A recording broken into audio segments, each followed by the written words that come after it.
네, 대담한 사람들의 뉴스 대담 시작하겠습니다. 한겨레 신문 김한 기자 그리고 김준우 변호사 어서 오세요. 반갑습니다. 안녕하세요. 네, 지금 유튜브로도 생중계되고 있습니다. 여러분 지금 유튜브 들어가셔서 세계는 그리고 우리는 이렇게 검색하시면 저희들과 함께하실 수 있습니다. 김준우 변호사님이 지금 민변 소속이시죠? 네. 그러니까 이거 질문을 좀 해야 되겠습니다. 네. 법무부의 청와대 울산시장 선거 개입 의혹 사건의 공소장 비공개 방침 여기에 대해서 민변이 어제 공식 성명을 냈어요. 네. 법무부의 이번 결정은 우선 절차적인 측면에서 문제가 있고 특히 이번 사건이 가지는 무거움을 헤아리지 못했다 이런 입장문을 민변이 발표했는데 어떤 내용입니까? 구체적으로? 네. 네, 제가 이것 때문에 기자분들한테 전화도 많이 받았는데 네. 고정을 하니까 빠져나갈 수가 없네요. 네. 근데 이제 얘기하신 그 절차적인 측면에서 문제가 있고 이번 사건의 무거움을 좀 가볍게 생각한 거 아니냐라는 비판이 그 성명에 들어가 있는 건 맞는데 네. 사실 이제 그 성명의 한 5분의 2 정도, 3분의 1 사이에 있는 내용이고 네네. 나머지는 이제 공소장 공개와 관련된 법제도 개선에 대한 필요성과 현재 법이 문제가 있다는 내용이 3분의 2에 가까운데 그렇군요. 네. 역시 그 얘기는 좀 빠지고 네. 이제 비판했냐 안 했냐 이렇게 요즘 뭐 진영론의 계절 아니겠습니까? 그래서 그런 식으로 헤드라인이 많이 뽑히더라고요. 그래서 네. 기사들을 또 보시면 제목은 또 이렇게 자극적으로 잡혀 있는데 안에 내용은 좀 결이 약간 다른. 양비론적인 그런 것들이 좀 이제 포함되어 있는 걸 좀 확인하실 수 있는데 네, 그래서 좀 차근차근 얘기를 풀어드려야 될 것 같습니다. 그러면 어제 그 입장문 네. 언론이 굳이 많이 보도하지 않는 그 5분의 3 정도? 네, 네. 그걸 같이 지금 설명을 해주시죠. 네. 그러면. 근데 이제 제가 이제 좀 고민되는 거는 지난주 저희 방송과 네. 상당히 교집합이 좀 많아서 뭐 괜찮습니다. 그런 네. 부분이 좀 있습니다. 일단 말씀드리면 첫 번째로는 이번 그 공소장 공개와 관한 제출 요구, 국회에서 제출 요구를 한 것에 대해서 추미애 장관이 비공개 결정을 한 것을 네. 법 위반이라고 얘기하기는 어렵다. 음.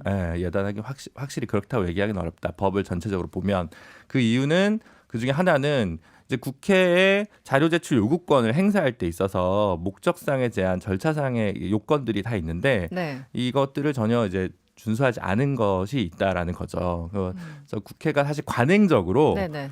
목적상으로는 국정조사, 국정감사, 안건심의를 위한 목적이어야 되고 절차적으로는 위원회, 소위원회, 뭐 본회의 또는 네네. 뭐 위원회에 뭐 3분의 1 의원들이 면서로 해야 되는데 실제 관행은 한 의원실에서 다 하고 사후적으로 추인하는 그런 식으로 이제 다 이루어졌다는 거죠. 아무거나. 그동안 그러니까 의원실에 전화하면 좀 보내라 하면은 그냥 쉽게 보냈던 그래서 공개됐던 전자 네. 시스템으로 한다고 하더라고요. 네, 보좌관 분들 얘기로는. 네. 그래서 이제 그런 분들까지 고려하면 이번 것을 뭐 추미애 장관의 뭐 그 정무적 결정이었지만 그걸 뭐 법 위반이라고 얘기하는 건 좀 어렵다라는 거고요. 네. 두 번째로는 현재 공소장 공개와 관련된 재법률 규정들이 충돌되는 점도 많고 입법에 미비하거나 흠결된 점도 굉장히 많아서 네.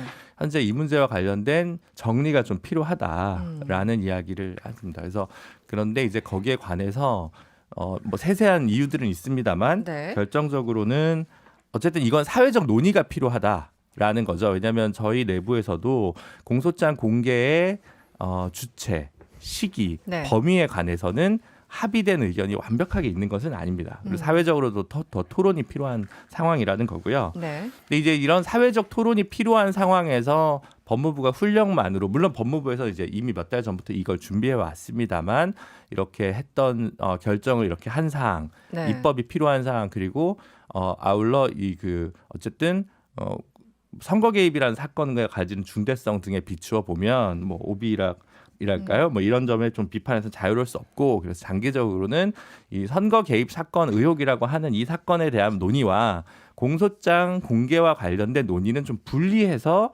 논의를 앞으로 쭉 진행했으면 좋겠다. 두 네. 개를 너무 엮다 보니까 네. 생산적이고 건설적인 논의가 좀 제대로 되지 않는다라는 이야기를 드린 것입니다. 일단 추미애 장관은 초질관 정치적인 책임을 감수하고 관행을 깨겠다. 원칙은 원칙이다. 그러니까 나는 어떤 정치적인 공격이 분명히 있을 걸 알고 있었지만 원칙대로 간다라는 거예요. 네. 근데 지난 시간에 저희들도 잠깐 언급을 했습니다만 어쨌든 이게 정치적으로 피해갈 수 없는 부분이고 하필 왜 지금이냐, 네. 하필 왜 이 사건이냐, 사실 이게 핵심인 거잖아요. 네. 어떻게 보셨어요, 김한 기자 어제 뭐 민변 입장문 등등 해서? 네. 그러니까 뭐 지난 시간에도 말씀을 네. 드렸는데 양쪽 입장이 어느 정도 다 타당성이 있어요. 그러니까 논의를 그렇죠. 해볼 만해요. 네네. 그러니까 법무부가 이 부분을 잡음 없이 논의를 끌고 가고 싶었으면 이 사건부터 적용을 안 했으면 돼요. 네. 그러면 사실 할 말이 없죠. 네. 왜냐하면 원칙은 이거고 이 원칙이 여러 가지 법적 기준과 인권적 가치에 감안해서 앞으로는 공소장을 이런 방식으로 제출하지 않는 방향으로 어떤 형태가 됐던 네. 공론화를 했으면 되는데 그게 아니라 조치를 먼저 해버리고 그다음에 이 조치의 이유를 나중에 설명하는 방식으로 지금 논의가 전개되고 있기 때문에 네. 그 부분에서 계속 이 조치를 억지로 정당화하는 거 아니냐 이렇게 이제 보는 시각이 있는 거고 네. 네, 그 법무부는 아니다. 우리는 원칙에 입각해서 이번부터 관행을 깨고 조치를 원칙대로 하겠다. 이렇게 설명을 하고 있는 방식이 계속 지금 이제 공회전이 되고 있는 거고 그래서 아까 김준우 변호사가 얘기했지만 민변 성명 안에서도 이제 그 두 가지가 동시에 있어요. 네, 네. 그렇기 때문에 이 언론들이 입맛대로 이제 필요한 부분들을 본인들 입맛대로. 갖다 네. 쓰는데 지금 뭐 사실 기자 입장에서는 굉장히 불편하죠. 그 사실 그러니까 그냥 얘기하면 근데 이제 기자들이 어쨌든 국민들이 알아야 되는 사건을 보도하는 위치에 있는 직종이라고 감안하면 그 부분에 대해서 어느 정도 국민의 알 권리가 축소되는 거는 사실 맞는 상황인데 근데 이제 그 부분이 그거 외에 다른 이유를 압도하는 것이냐 뭐이 부분에서는 다들 또 생각이 다른 것 같아요. 그 말씀 듣다 보니까 드는 생각인데요. 사실 국회에서 공소장을 굳이 요청할 때는 사실은 정치로 민감한 것들을 보통 이제 공소장 공개를 좀 해라 보내라고 하지 네. 굳이 사람들의 관심이 없거나 정치로 민감하지 않은 것을 요구하진 않잖아요. 그렇죠. 네. 그렇다면 어떤 내용이든 추미애 장관이 이런 원칙을 적용하려면 항상 정치적인 논란은 있을 수밖에 없는 거 아닌가요? 네. 근데 법으로 이제 좀 그러니까 왜 하필이면 청와대 사건인가 그렇죠, 뭐 이런 건가요? 그 비판이 있을 수 있는데 검찰이 가습기 살균제 공소장 공개를 안 한 것으로 알고 있습니다. 네. 그러니까 이전에도 검찰이 종종 기업과 관련된 사건에서 비공개를 한 적이 있어요. 네, 네. 이제 그런 전행도 있기 때문에 이번만 예외적으로 없었다 이렇게 얘기하기 좀 어렵고 조범동 그 조국 전 장관 오촌 조카라고 해야 조범동 씨 네네. 사건 같은 경우도 공소장이 그 당시에 보통 3, 4일 있다가 보통 주는 게 관례인데 네. 한 10일, 11일 있다가 검찰이 줬어요. 수사에 영향을 줄 수 있다는 이유로. 네, 네. 그러면 검찰이 미루거나 비공개하면 맞고 추미애 장관이 하면 틀리냐 이런 이제 논박이 있을 수 있다는 거죠. 그래서 네. 저는 그 이 문제 때문에 과잉돼서 오히려 공소장 공개 시기 범위와 관련된 논의가 생산적으로 좀 못 나아가고 있다는 게 좀 안타깝습니다. 알겠습니다. 민변 얘기 나온 김에 이것도 질문 좀 같이 드릴게요. 네. 민변 소속 권경애 변호사가 네. 공소장을 비공개하는 것은 선거 개입 사태의 본질을 덮으려는 거다. 네. 공소장 내용만 보면 탄핵 사유다 이렇게까지 네, 얘기했어요. 네, 네, 네. SNS에 글을 올린 네. 건데 이 권 변호사 주장은 어떻게들 보세요? 네. 근데 이제 권경화 변호사님이 본인이 이제 페이스북에 쓰신 네. 글입니다. 페이스북이라고 얘기해도 되나요? 네. 네. 페이스북에 패친이 한 800분 정도 계신 분인데 네. 그래서 마지막에 너무 보도가 많이 되니까 본인이 페이스북에 적었어요. 제가 그냥 민변의 회원이란 이유만으로 이게 보도되면 좀 보도를 자제해 달라. 부담된다. 네, 민변에 다양한 의견을 가진 분들이 있는데 자기가 네. 과잉 대표되는 게 부담스러우시다는 얘기를 좀 하셨었고 그리고 이제 뭐 안에서는 좀 다양한 의견들이 있을 수밖에 없기 때문에 저희도 뭐 1,000명이 넘는 회원들이 있는 조직입니다. 민변이 네네. 뭐 의견은 서로 뭐 조금씩 다를 수는 있다. 그럼요. 예를 네네. 들면 민주당 금태섭, 대한신당 천정배, 네. 녹색당 하승수, 정의당 권영국, 뭐 신장식 이런 분들이 다 민변 회원인데 다 생각이 다릅니다. 그래서 네, 정확한 예를 드셨군요. 하나의 정치 조직으로 자꾸 이렇게 생각하시는 건 좀 이제 언어 도단인 것 같고요. 근데 이제 그래서 이제 그 사태 자체에 관해서 너무 좀 과잉돼서 보도된 게 아닌가라는 좀 아쉬움이 있습니다. 어떻게 보였어요, 김한 기자는? 권정혜 변호사는 그 네. 이른바 이제 조국 사태 초창기 때부터 뭐 일관된 입장으로 이렇게 비판을 해 왔어요. 그러니까 인명 자체가 뭐 부적절하다는 의견도 개진해 왔고, 근데 그게 뭐 자기 개인 페이스북에 얘기를 하는 거기 때문에 뭐 그거 자체가 뭐 이러냐 저러냐 이거를 논의할 거는 아닌 것 같은데, 다만 이런 거는 있죠. 이 부분에 대해서 정치 개입이다, 선거 개입이다 이렇게 하는 부분에서 공소장의 성격이 뭐냐. 그러니까 공소장은 기본적으로 검찰의 시각이 담겨 있는 문서인 거예요. 검찰의 시각, 검찰의 주장이죠. 네네. 그래서 이제 그 부분에서는 반론도 충분히 있어야 되고, 이 공소장 이후에 재판 과정이라는 게 있는 거고, 저희가 네. 그 얘기 굉장히 많이 하지 않았습니까? 그 실제 기소보다 재판 과정에서 혐의가 입증되는 게 중요하다, 네네. 이런 얘기 많이 했었는데, 그 기준에 입각해서 생각해 본다면 공소장 만 갖고 또 어떤 사안을 다 판단해 버리는 것도 역시 논리적으로 모순이 있다. 네, 네. 뭐 이런 생각이 들고요. 뭐 그것 역시 이제 그런 주장이 가능하죠. 앞서 다른 사건들은 다 공소장 보고 판단했던 거 아니냐. 네. 뭐 최순실 사태 때 여러 피의자들이나 이런 네, 네. 부분들은 근데 왜 이제 와서는 아니라고 하냐. 뭐 이런 이제 비판이 가능할 수 있는데 네. 그래서 이 문제가 굉장히 어려운 것 어렵다. 같아요. 예, 네. 한국사 저희 이제 민변 변호사님들 같은 경우 예전에 국가보안법 사건을 많이 하셨거든요. 네네, 그 이제 그렇죠. 국정원이랑 검찰이 동원돼 가지고 이제 해서 마녀 사냥하듯 탈탈 털어가지고 어마어마한 국가 전복 세력을 몰았는데 알고 보면 아니고 네. 그게 다 공소장 공개를 통해서 이루어진 경우들도 되게 많아서 네. 공소장 공개와 관련해서 이제 그 피고인의 공정한 재판을 받을 권리, 방어권 보장을 위해서 결국은 공소장 공개 시기를 공판이 일어나기 후에 이제 공개하는 쪽으로 가닥을 잡는 걸 원칙으로 하되 그 외에 사유가 있을 경우에 공개할 수 먼저 공개할 수 있다. 사실은 네. 이제 형사소송법이 그렇게 되어 있거든요.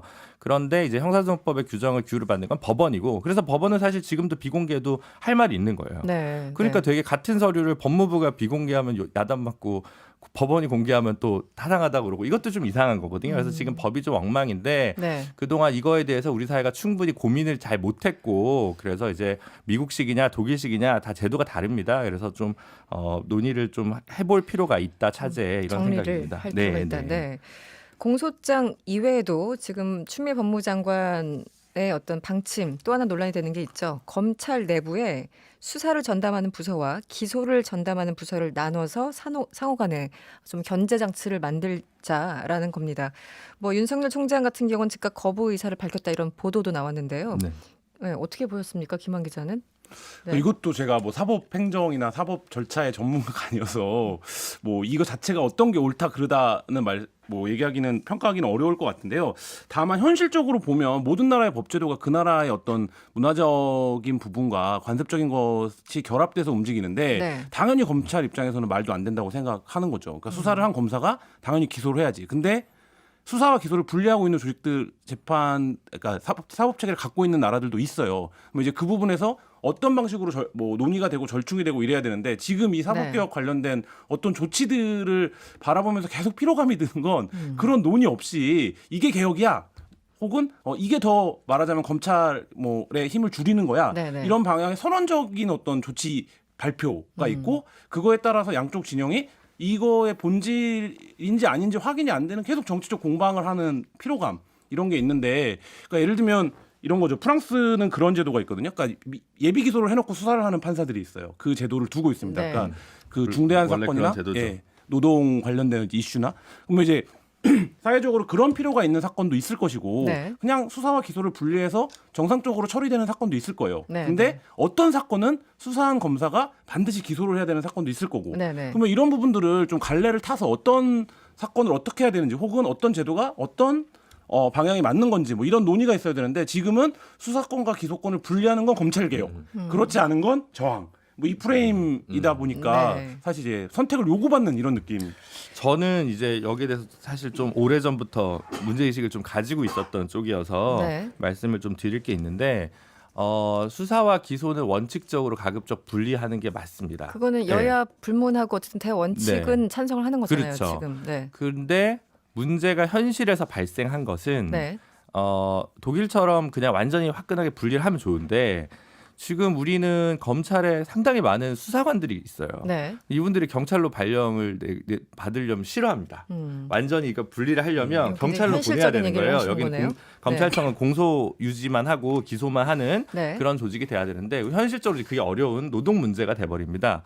그러다 보니까 이제 현재 단계에서 어떻게 했냐 아시다시피 이번에 패스트트랙에서 통과된 게 일부 특수수사는 검찰에게 맡기고 나머지는 다 경찰로 보내는 걸로 중간항으로 삼았습니다. 네. 이 문제의식은 장기적으로 경찰한테 하나하나 넘기는 방향으로 가야 된다라는 문제의식의 장도 속에 있는 절충안이었죠. 스텝이거든요. 네. 네. 그런데 이제 경찰을 죄송한 말씀입니다만 경찰을 정말 못 믿겠다고 하면서 차라리 검찰을 더 신뢰한다고 하시는 분들이 상당히 또 있습니다. 네네. 현실에서는 듣고 계신 경찰분들은 또 굉장히 기분 나빠하시겠지만 그런 게 지적들이 있죠. 그런 네네. 지적들이 있는 상황 그리고 검찰에 쌓여 있는 전문적인 수사 역량을 계속 좀 효과적으로 발휘해야 된다는 상황에서 그러면 차제에 기소청과 수사청으로 검찰청을 아예 두 개로 쪼개자. 네. 장기적으로 이런 문제의식을 사실 민변에서는 몇 년 전에 발표한 적이 있습니다. 청으로 아예 나누는. 네, 그런데 그걸 하려면 또 입법을 해야 돼요. 네. 검찰청이라는 건 없어지고 공소청과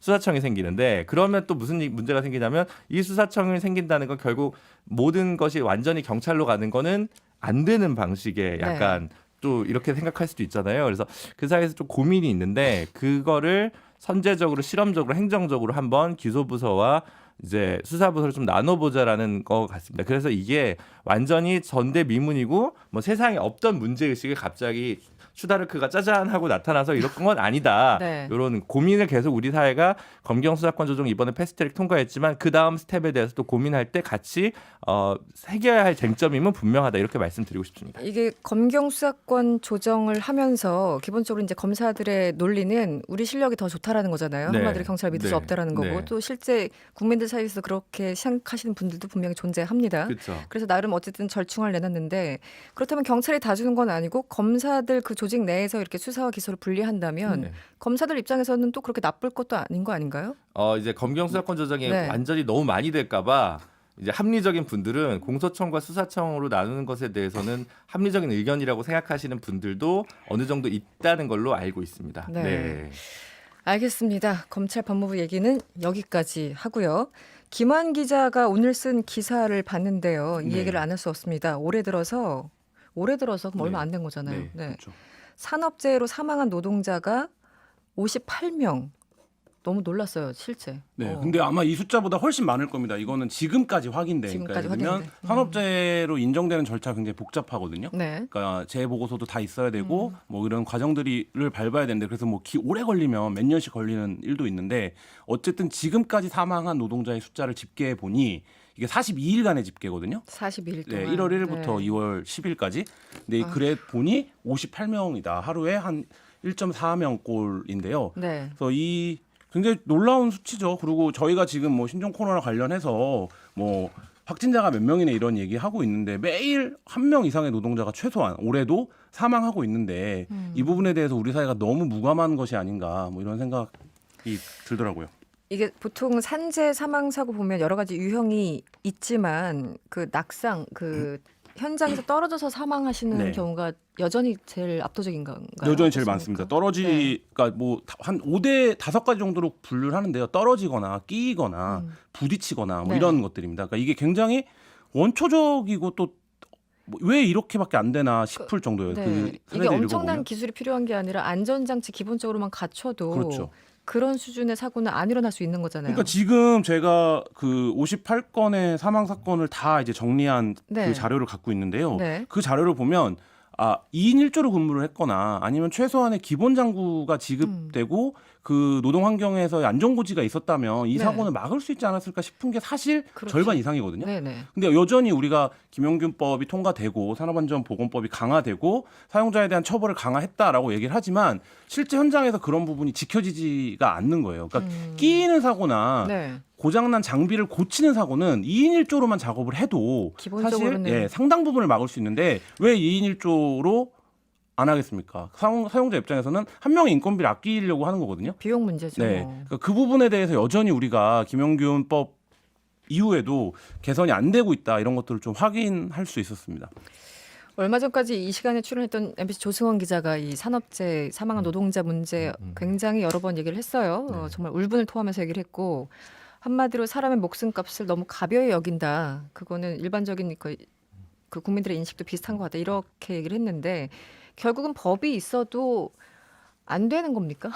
한마디로. 네. 법은 있으면 되죠.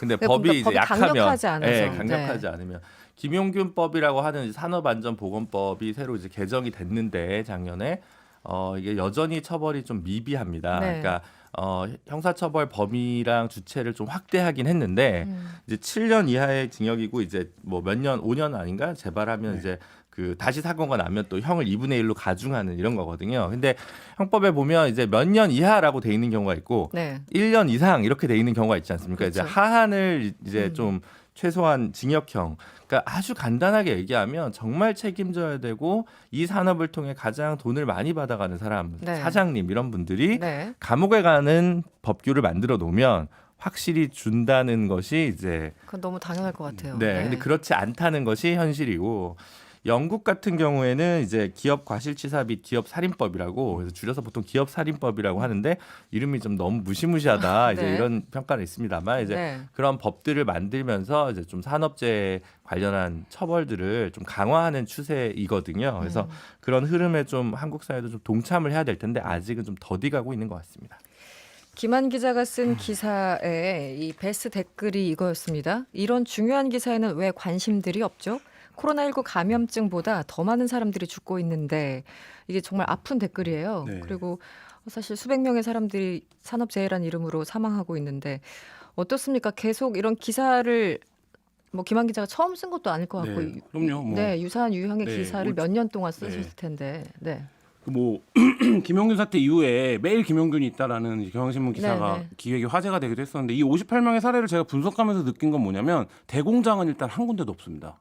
대공장? 그러니까 큰 공장은 한 네. 군데도 없고 대부분 다- 영세한 아. 혹은 원청이 있고 하청을 통해서 외주화된 네. 이런 공장들이거든요. 그리고 아주 작은 그러니까 개인 사업장에 가까운 공장들이 주로 있었는데 네. 이 부분에서 이 사고가 일어나는 이 노동 현장의 특성을 감안하면 대책이 사실 좀 가능하죠. 그러면 아까 김준우 변호사님 말씀하셨지만 네. 이런 사고가 발생했을 경우에 원청의 책임을 강하게 물린다든지 그럼 아예 원청이 물건을 그러니까 납품을 요구할 때 니네 안전조항을 지키지 않으면 납품을 못해 네네. 이런 방식의 강제가 가능하도록 설계를 하든지 아니면 실제 고용하고 있는 사업주가 안전 관련된 고지나 이런 조치를 하지 않았을 때 징벌적으로 예를 들면 그 처벌을 처벌을 한다던가. 한다든지 네. 뭐 이런 식으로 접근을 하면 사실 가능한데 그 부분에서 당연히 뭐 사장님들이 그걸 안 좋아할 테니까 그리고 네. 대공장들은 워낙 또 힘이 센 기업들이다 보니까 그런 부분들이 잘 안 되고 있습니다. 네. 9377번님 이런 문자 주셨네요. 건설 현장에서 답답하고 시간이 걸린다고 안전모를 안 쓰려고 하고 또 안전모를 잠그지 않고 그냥 쓰기만 하는 경우도 있어. 그냥 쓰기만 하면 그게 큰 도움은 안 될 것 같은데요. 최진근님 이런 문제는 파견직 제도에서 나온다고 봅니다. 어떻게 변호사님 어떻게 네, 보세요? 보통 이제 네. 우리 시민사회에서는 사회운동에서는 위험의 외주화라고 얘기를 하죠. 네네. 대공장에 노조가 있으면요, 이분들은 단결된 힘이 있기 때문에 대부분 위험한 직종의 일을 좀 덜 하거나 네. 혹은 충분한 안전 장치에 좀 이게 포섭이 돼 있습니다. 네네. 안전에 사각된 일은 그거를 회피하거나 외주화한 일에서는 오히려 하청이 있기 때문에 위험한 일이 또 하청이나 그런 하도급 업체에게 다 넘어가는 문제거든요. 그러니까 그러면 제일 황당한 거죠. 더 위험한 일이면 오히려 돈을 더 받아야 될 텐데 그렇죠. 제일 위험한 일을 하면서 돈은 적게 받고 안전시설 자체는 더 미비한 게 네. 현실이기 때문에 계속 법은 하청 노동자가 상대적으로 보호받지 못하는 사각지대를 계속 줄이는 방식으로 우리 노동법제나 네. 뭐 사회법 법제가 변경되고는 있습니다만 계속 사람이 매일같이 죽어가는데 네. 이게 뭐 경제 현실을 운운하면서 이렇게 얘기할 문제는 더 이상 아니라고 생각합니다. 알겠습니다. 오늘은 여기까지 들어야 되겠네요. 지금까지 김준우 변호사 그리고 한결의 김한 기자였습니다. 오늘 고맙습니다. 감사합니다. 감사합니다.